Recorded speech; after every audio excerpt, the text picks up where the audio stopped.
அபார கருணா சிந்தும் ஞானதம் சாந்தரூபினம் ஸ்ரீ சந்திரசேகர குரும் பிரணமாமி முதான்வகம். அத்வைதாசவ நண்பர்கள் அனைவருக்கும் என் நமஸ்காரங்கள். ஆடி மாதம் பிறந்தாலே அடுத்தடுத்து நிறைய பண்டிகை காலங்கள் தான் வரும். ஆடி முதல் நாள், ஆடி வெள்ளிக்கிழமைகள், ஆடி ஞாயிற்றுக்கிழமைகள், ஆடி அதாவது அமாவாசை, ஆடி கிருத்திகை, அதை தொடர்ந்து கிருஷ்ண ஜெயந்தி, வரலட்சுமி விரதம், விநாயக சதுர்த்தி, இப்படி நிறைய பண்டிகைகள் வரும். ஆடிப்பூரம் இப்படியெல்லாம். இப்போ நாம் ஆடி முதல் நாள், அந்த முதல் நாளை நல்லபடியாக நாம் சுவாமி கும்பிட்டு நாம் கொண்டாடினோம். அதே மாதிரி ஆடி வெள்ளிக்கிழமை, முதல் வெள்ளிக்கிழமையும் பூர்த்தி அடைகின்ற நிலையில் இருக்கு. இப்போது ஆடி கிருத்திகை எப்போ அப்படின்றது எல்லாருடைய சந்தேகமாக இருக்குது. அதற்கு காரணம் என்ன என்று கேட்டால், இந்த முறை ஆடி கிருத்திகை, அதாவது இந்த கிருத்திகா நட்சத்திரம் ஆடி மாதத்தில் 2 முறை வருது. அதன் காரணமாகத்தான் எல்லாருக்கும் ஒரு சந்தேகம். இப்போ ஆடி கிருத்திகை காவடி எடுப்பது அப்படின்னு பார்த்தாலே, அதாவது 6 படை வீடுகளில் 5வது படை வீடான திருத்தணியில் ஆடி கிருத்திகை வெகு விமர்சையாக கொண்டாடுவாங்க. அங்கே ஆடி கிருத்திகை எப்பொழுது அப்படின்னு கேட்டால், ஆகஸ்ட் மாதம் 16ஆம் தேதி தான் அங்கு ஆடி கிருத்திகை கொண்டாடப்படுகின்றது. ஆனால் இந்த ஜூலை மாதம் 20ஆம் தேதியும் ஆடி கிருத்திகை இருக்குது. அப்போ நாம் எப்பொழுது கொண்டாடலாம் அப்படின்னு கேட்டால், சாஸ்திரம் நமக்கு என்ன சொல்லுது அப்படின்னு கேட்டால், 2வதாக வருவதைத்தான் நாம் கணக்கில் எடுத்துக்கொள்ள வேண்டும் அப்படின்னு சொல்லப்படுகின்றது. இதில் 2 முறை நாம் சுவாமியை கும்பிடலாம், ஒன்றும் தவறு ஒன்றும் கிடையாது. இதில் நாங்கள் எப்போ வணங்குவது அப்படின்னு கேட்டால், 2 முறை வந்திருப்பதினால 2 முறையும் நாம் வணங்கலாம். மாவிளக்கு போட்டு முருகரை வழிபாடு செய்யலாம். இல்லைங்க, நாங்கள் ஒரு முறை கும்பிட்டாதான் எங்களுக்கு ஒரு மன திருப்தி ஏற்படும். சரியாக சொல்லுங்கள், நீங்கள் எந்த நாள் கும்பிட்டா அது ஆடி கிருத்திகை கணக்கில் வரும் அப்படின்னு கேட்டால், உங்களுடைய விருப்பத்திற்கு ஏற்றார் போல் நீங்கள் செய்யுங்க. இப்போ சிலருக்கு வேலை இருக்கும், வேலையில் லீவு போட முடியாது, பெண்களுக்கு சில அசௌகரியங்கள் வரும், இந்த மாதிரி இருக்கும். அப்படி இருக்கும்போது இந்த 2 கிருத்திகையில், ஒரு கிருத்திகையில் வீட்டில் பூஜை பண்ணி மாவிளக்கு போட்டு படையல் போட்டு ஒரு பொழுது இருந்து கொண்டாடிக்கோங்க. இன்னொரு கிருத்திகைக்கு கோவிலுக்கு போகிறது, அந்த மாதிரி பிளான் பண்ணிக்கோங்க. அவ்வளவுதான். யாருக்கு எப்படி சௌகரியமோ அதற்கு ஏற்றார் போல செய்யலாம். சரி, நீங்கள் சொன்னீங்க இப்போ 2வதாக வருவதைத்தான் நாம் எடுத்துக்கொள்ள வேண்டும் அப்படின்னு. நாங்கள் முதல் முறை செய்தால், அதாவது இந்த ஜூலை 20ஆம் தேதி செய்தால் அது ஆடி கிருத்திகை கணக்கில் வராதா? அப்போ தவறு ஏதாவது இருக்குமா அப்படின்னு கேட்டால், எந்த தவறும் கிடையாது. அதனால் இந்த ஆடி கிருத்திகை இந்த ஜூலை 20ஆம் தேதி ஞாயிற்றுக்கிழமையோடு வருது. அதனால் அன்றைய தினம் லீவு எங்களுக்கு இருக்குது, நாங்கள் செஞ்சுக்கிறோம் அப்படின்னா அப்பொழுதும் செய்யலாம்.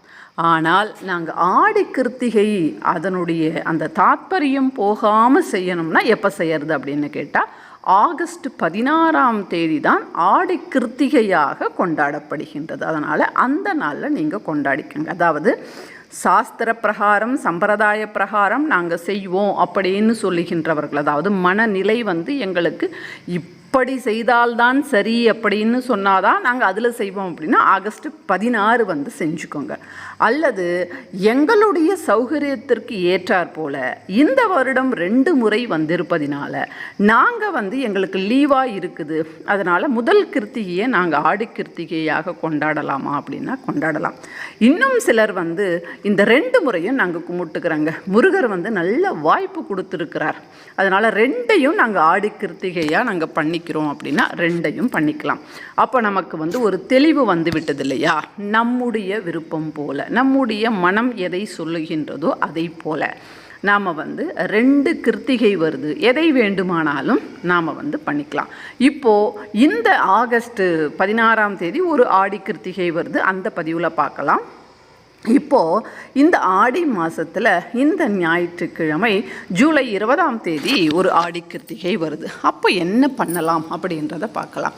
பொதுவாக கிருத்திகை ஒரு பொழுது அப்படின்னா காலையில் தலைக்கு ஊற்றிட்டு அன்றைய தினம் காலையில் டிஃபன் எதுவும் சாப்பிடாமல் வடை பாயாசம் எல்லாம் செய்து 2 பொரியல் சாம்பார் ரசம் எல்லாம் செய்து வெங்காயம் பூண்டு போடாதீங்க.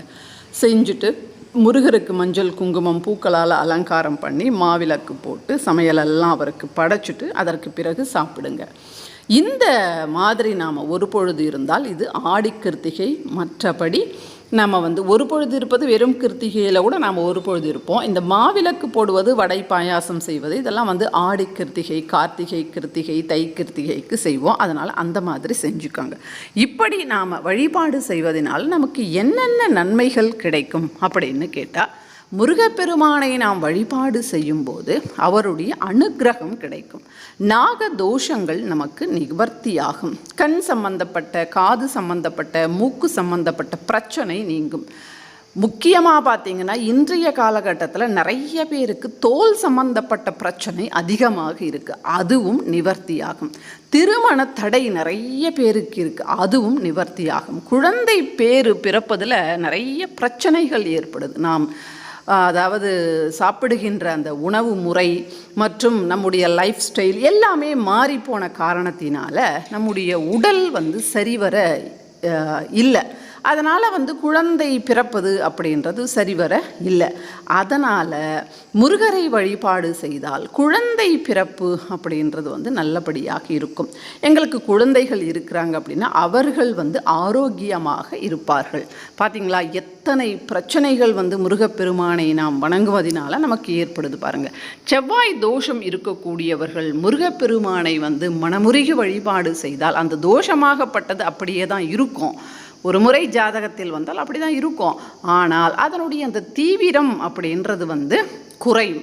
அப்போ தீவிரம் குறைந்தாலே நமக்கு போதும் இல்லையா? தோஷம் இருக்கட்டும் நம்மளுடைய ஜாதகத்தில், ஆனால் அதனுடைய தீவிரம் குறைந்தாலே நமக்கு திருமணம் நடைபெறுவது இந்த மாதிரி நிகழ்வுகள் எல்லாமே ஏற்படும்.